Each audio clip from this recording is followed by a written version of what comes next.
Hello and welcome to the video about chapter 3, sort of a supplemental video if you will. So it turns out yesterday I was riding my bicycle home from work and I was listening to NPR, as I often do, and I heard something that sort of perked my interest for this class, and that was that the median household income had risen between 2014 and 2015. Just hearing that, of course, got me excited about statistics, because it isn't that often that something in the news can actually fit perfectly with your lecture and come in and be used in class literally the next day.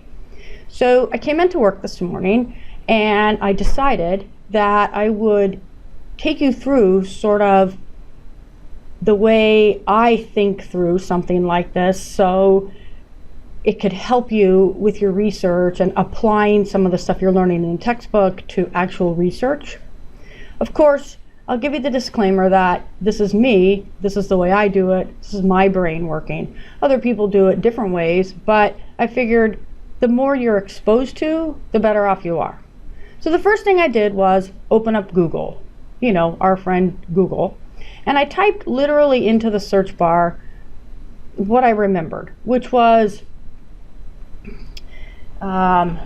median household, hang on, let me move this over, income. Hit return. And lo and behold, in the news, U.S. household income grew 5.2% in 2015, breaking the pattern of stagnation. So I clicked on this. And once I got through the ads, I sort of scrolled down it. And as I often do, I'm looking for numbers. I found Elvis here. I just keep going. And eventually I get to this little graph. The poverty rate dropping down, median household income going up. So I say, that's interesting. So many people sort of leave it here, and it's perfectly fine to leave it here, but when you're teaching a stats class, of course, you're always looking for ways to make what you're teaching relevant. So what I did was I took this little, I don't know, whatever, these little graphs here, and I looked to see what the source was. And of course, it's the Census Bureau. So as I often do, I use my snipping tool. I snip this out because I don't want to forget it or lose sight of it. And I copy it into my notebook for class. So I just took it and cut it into my notebook for class. And here I am in chapter 2, and this is my little blurb on median household income. But I really am just doing this to save it so I can reference it if I couldn't remember, for example, the Census Bureau. In this case, of course, I'll be able to remember, but you know, as you do research, you find quickly you accumulate all this stuff, and you need to make sure that you can get back and find it. Okay, so from there, I'm going to go to the library, and I'm going to go on to the ProQuest site for the U.S. Census Bureau, which I showed you how to do in another video, and I'm just going to quickly zip through that and get to this. So the first thing I do is log on to the portal. I really like to use the portal, so I go through this pretty much for everything. And for me, this is where my Fulgo library is, so I click on that. It takes me directly to the library site. Then I go to databases. I click on P, and I look for ProQuest Statistical Abstract of the United States. I click here.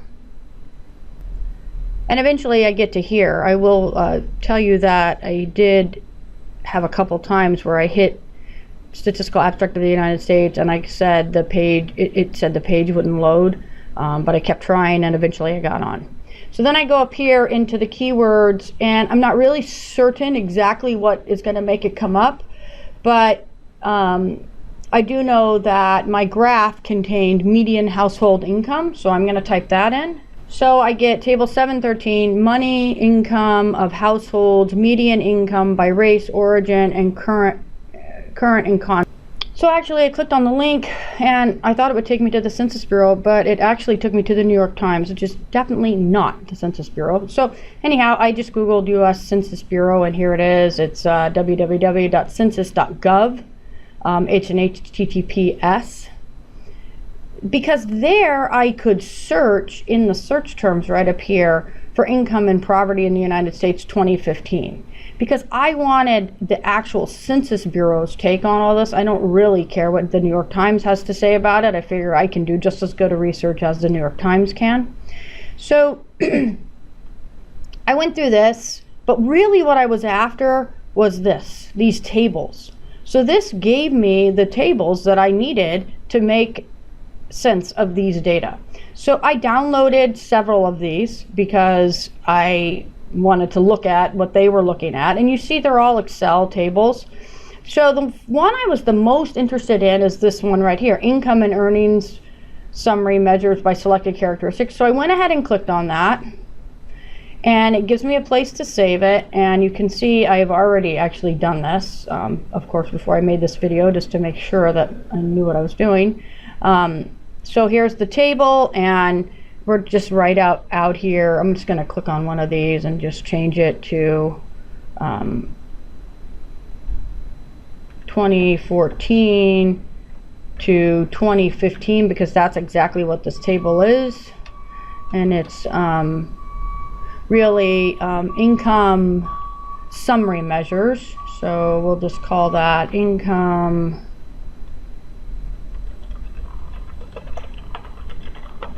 in the United States, okay? And we'll save it. And then I'm gonna open it up, click on it. And it comes up like this, and I'm gonna enable editing. And then I'm gonna make a notebook of several of those tables. So you can do it however you want, but I am gonna just now take you to my little notebook that I made of several tables. So now I've imported in this table. Just to point out a few things about the table.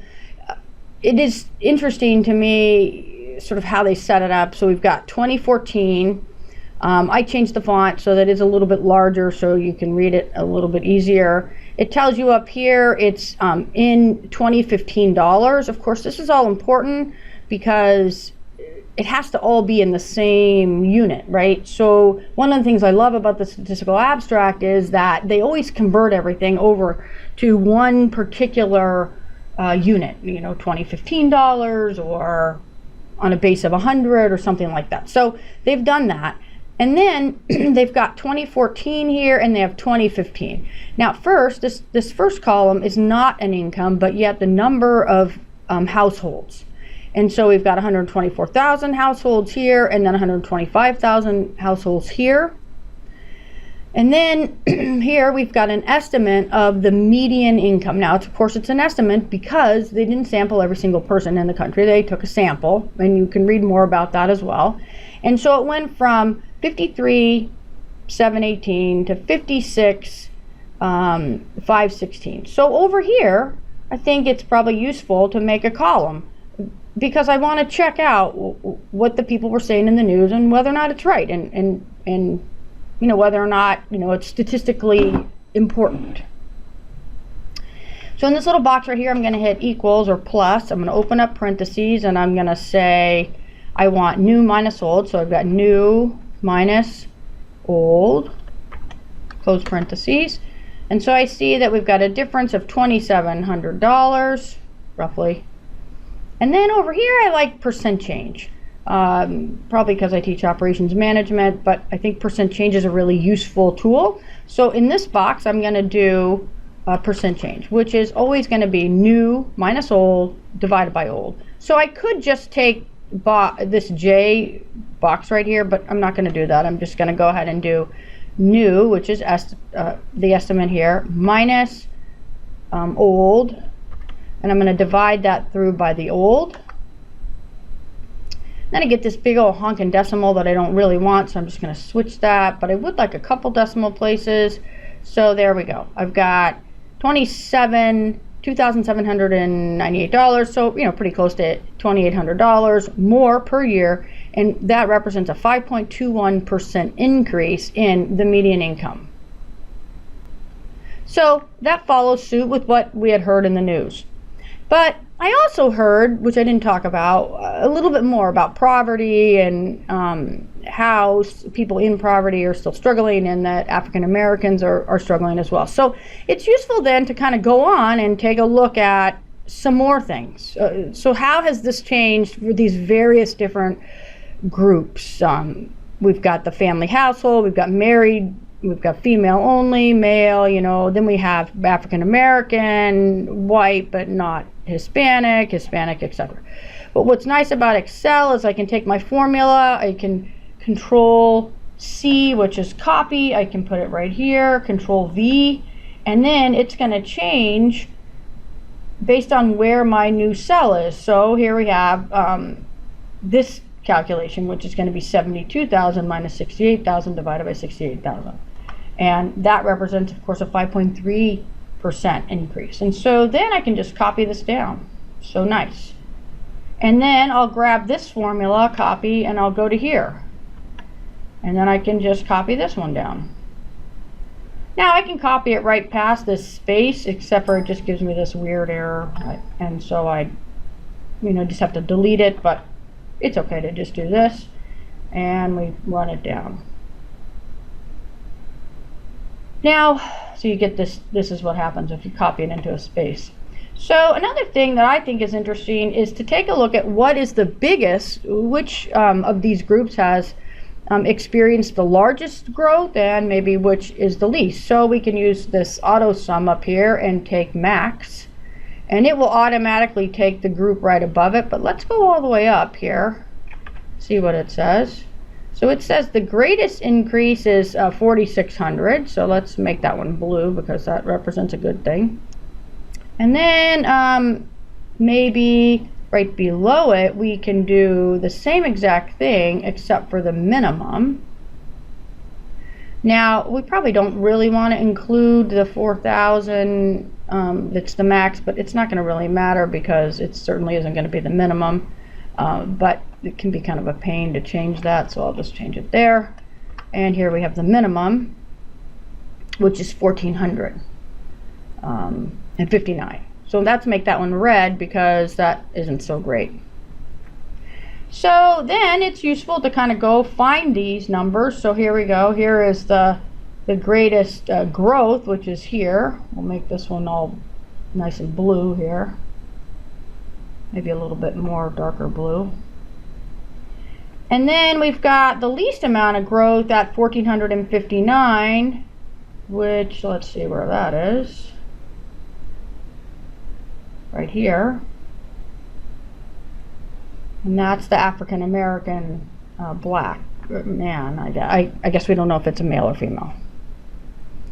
So it is interesting, I think, to note these sorts of things. And so, yeah, absolutely, they were telling the truth there in the statistical abstract. And I'm sorry, yes, they were absolutely telling the truth in the news. And here we have it. So we've kind of gone back and checked it out. But now I want to take it just one step further and apply some of the stuff you've learned in the last few chapters to these numbers. So we have to look a little further than that. We can't just use this. This is not enough data. I told you guys you got to have 50 data points or at least several years, and this is not going to get it. We've got 2 years. That's really not enough. Now, I would argue that in their write-up they do say that they have a statistical significance. They do have a small n, but I guess that the difference is large enough that they can say it's a statistical difference. But for our class, I need you to have a little more data than this. So we've got to go back to the statistical abstract and do a little bit more digging to see if we can get some more years of this, because it would be nice to graph it or do something with this data. So I went into Excel, I downloaded several sheets into one notebook, and then I created this notebook that you see in front of you through a few little small manipulations. But the most important thing is this I want to show you, I didn't show you me making the whole thing because I thought that might get a little tedious, but basically what I wanted to do was get this line of data right here on top of this, because I was able to download a spreadsheet that was called the money income of households, mean and median in current and constant dollars. So I needed something that I could convert to 2015 dollars, because that was what the table I just showed you was in, and so I needed basically something like this. And so what I also wanted was some sort of history. So if you see, I got 2015 all the way down to, in some categories, all the way down to 1967. So I don't have it for everything, but I certainly have it for all households. I have it for black or white, I have it for black, I have it for black or a lone combination, at least for a few years, and then Asian, and then white non-Hispanic, which I'm not really certain how they divide all this up, but nonetheless, this gives at least a little bit of stuff we can take a look at. The mean, the median, maybe even the standard deviation, and like, is it normally distributed?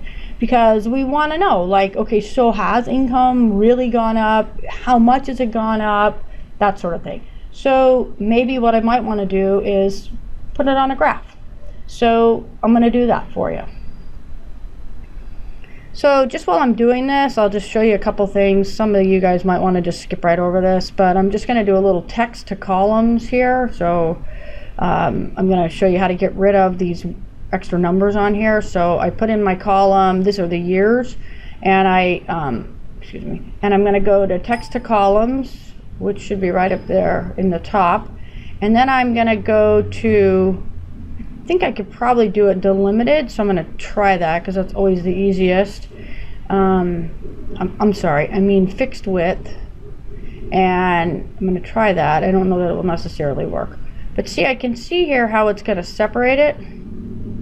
All I want to do is get rid of these slash numbers, so that might work for me. So I'll hit finish, and voila, it gets rid of all the numbers that were on the outside of the year, and so I want to get rid of that. So I'm going to hit delete, and that cleans it up nicely for me, just because I hate all that mess when I'm working with stuff, and I'm put them all in the middle so I can easily see them. And then I'm going to go over and grab the rest of the data and bring it over.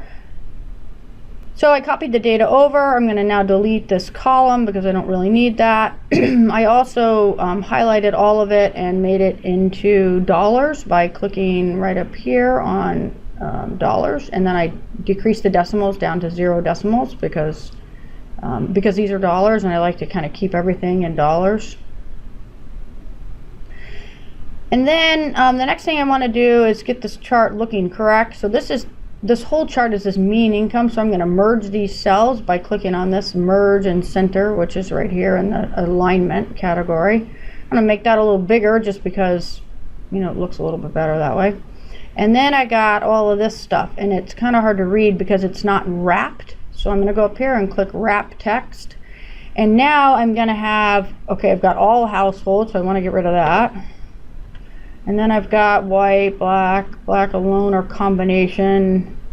So I'm just going to change that to black because I don't need it to be so long. And I guess I must have all caps lock on, so I better change that. Change this to /or. And Asian Pacific Islander, I got rid of that, so I'm just going to delete that column. I've got these two that are sort of small columns, so I'm going to move them over to the side. I may not actually use them because I don't have enough data. And then I've got this Hispanic column, so I'll get rid of this because I don't care about that. And then white non-Hispanic, so we'll have that one as well. You notice that I don't have this number for this year, this black or combination. That they didn't provide that in my summary. So I'm just going to move this over to the side because I don't know, I might need that, but for now it was a little harder than it should have been, that's for sure. Let me delete this. Okay, now I'm going to insert a couple lines here just so I can see what I'm doing. And first thing I want to do is take a look at the trends over time. So because I've got this sort of continuous type data here, I could easily make a scatter plot of this, and then that would allow me to sort of see kind of how this looks over time. So maybe I want to take the year and the households. I've got a problem with my year because it's merged, so I need to unmerge it. So I go up here and I hit unmerge cells, and then I need to move year down here so it will work in my graph okay. So let's just say we wanted to make a chart of this and see, kind of so we can just look at it over time. So we might want to make a scatter plot. So what we're going to do is highlight the year and across, and we're going to go down to where the data starts to change or we lose some of it. We'll stop right here, 1972. Now, one other thing I will tell you is right in here somewhere, about 1984 or 85, if you downloaded this data with me from the Census Bureau, you'll notice there was a gap in there. So I just took an average of the year before it and below it. I took the difference and added it on, divided by 2 and added it on. So now I'm going to go ahead and graph this. Otherwise, it won't graph nicely. So we're going to go Insert. We're going to go to a scatter plot right here, and we're going to click this. Now, you notice that, we're interested in looking at how income has changed over time. And, this does a nice job of telling us how income has changed over time for all households, for white, black, etc. So a couple things for the chart you could do is you can click on this, and then this allows you to change the range. So it starts at 1965, yet our data really starts about 1972 or 3. So we're going to change this to 1973, and it goes to 2020, but really we only have data to 2015, so we're going to change that. It's in 5-year increments, that's what that means, so that's all fine and dandy. We don't care about that. And let's take a look at this. So here it starts at 0, but really nobody makes less than, say, maybe 6,000 or 7,000. So let's get rid of that and change it to, say, 5,000. And then in the upper end, nobody in this diagram seems to make above, well, it looks like 65,000. But that's because our chart is cut off. So I think it does actually go to 72. So we're going to need to fix this. Because it does 5-year intervals, so maybe we just start this at 1975. Then it will go to 2015, a little nicer. Well, we miss a couple years, but whatever. Now this gives us a scatter plot. We could also put lines in this. This will give us a trend line, with the slope and all of that stuff. But you can kind of see, to me, this is interesting because it tells us sort of how income has fluctuated over the years. It's kind of gone up, but it's all sort of moved together, which is interesting. So this is the median income of the U.S. from 1975 to 2015. So that's sort of interesting. Now the next thing we want to do is do a little bit with some measures of dispersion and apply the empirical rule and get the mean and standard deviation, because all of that's important. We want to know if our data is normal before we go applying all these statistical measures. So we've graphed it, so we've kind of covered chapter 2. Now we're going to take a look at what's the mean and standard deviation of. So what I did was go ahead and calculate the mean and standard deviation for these different columns. So I'm going to hide some of these rows just to make it a little simpler to interpret it. So I just hid kind of in between 2013 and 1975 because I wanted to talk about it so you could see these headings. All right, so you can see the means. Here's all the mean incomes, 30,000, 32,000, 20,000, 25, 36,000.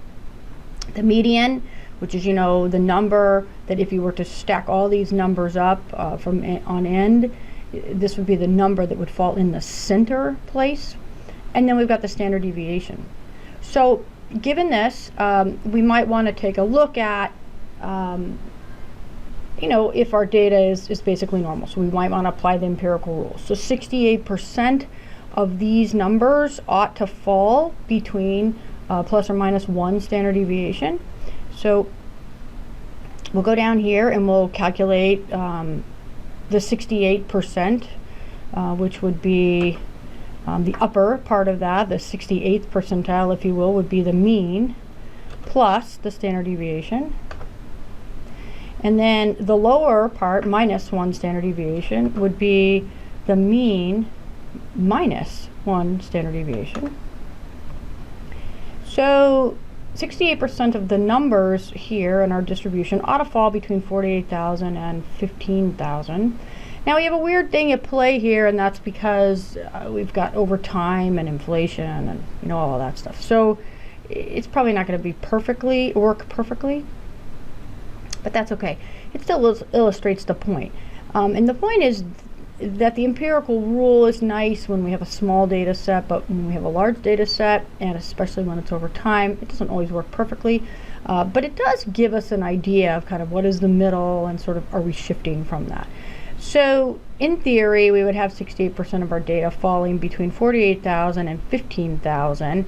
And I'm not sure it's actually going to work. So let me just look here. Let me unhide this. So again, a problem with using real numbers as opposed to textbook data, because textbook data always works perfectly. So let's just see here. Okay, so while I was off camera, I did a couple things. One was I got rid of the numbers that fell below 1975 because I didn't want them messing up my means and averages and all that stuff and my standard deviation. So for this column here, column C, I've got between 50 and 22,000 is my middle one standard deviation. So let's go up here to 50. So I had highlighted it before and it was right, but now I changed it a tiny bit. So I've got 1, 2, 3, 4, 5, 6 outside up here, and a few up here. 1, 2, 3, 4, 5, 6, 7, 8, 9, 10. So I have a few up there as well. In this next column here, I've got between 32,000 and 13,000. So here I've got 13,000 to 32,000, which should be about right there. And then I've got 37 to 16, so we go here to 37. I'm just kind of getting the closest number here. And you can see that, a pretty good chunk of these numbers are falling in the middle here. 53 to 23, so 53 to 23, so that's here, up to 53, which is there. So that's 68%. If we dropped it then to 95%, so I'd be adding 2 standard deviations, well then we could add a full standard deviation onto each of these. So that would be 50,000 plus the standard deviation. And it would be this number here, 22,000 minus the standard deviation. And then we carry that over. And so that's going to capture quite a few of the stragglers. This takes us all the way down to 8,400, which would be all of these guys. So we'll color those in blue, let's just say. And then this takes us down to 4,000, which is all of these guys. So we're good here on this one. And down to 55, of course that gets all of these. And down to 8,000 as well, all of these. So a little off in the 68, but we do a little bit better with the 95%. So we use this stuff to sort of take a look at trends over time. And one more thing I want to do is just look a little bit closer at just the average of all the households over time. Because our graph here, it's lovely, but I'm kind of interested, I want to go back to the original, the article, the thing I heard, and I just want to see, kind of how does this work over time? How does it look if we look at it, just look at all households over time? So I'm going to make a quick graph and then we'll talk about it just a tiny bit. So here I've made my graph and I'm looking at it from 1975 all the way to 2015.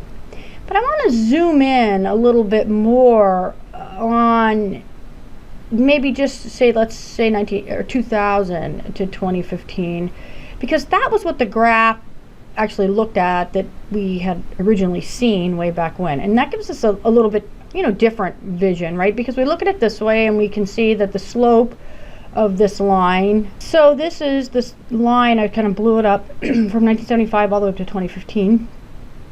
Notice our slope there, basically $1,100. But now let's take a look at this.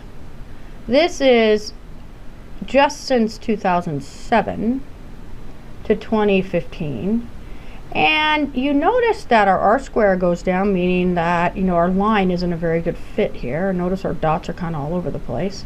But look at how the trend has kind of, since 2009 it dropped, but then since then it's kind of steadily headed up.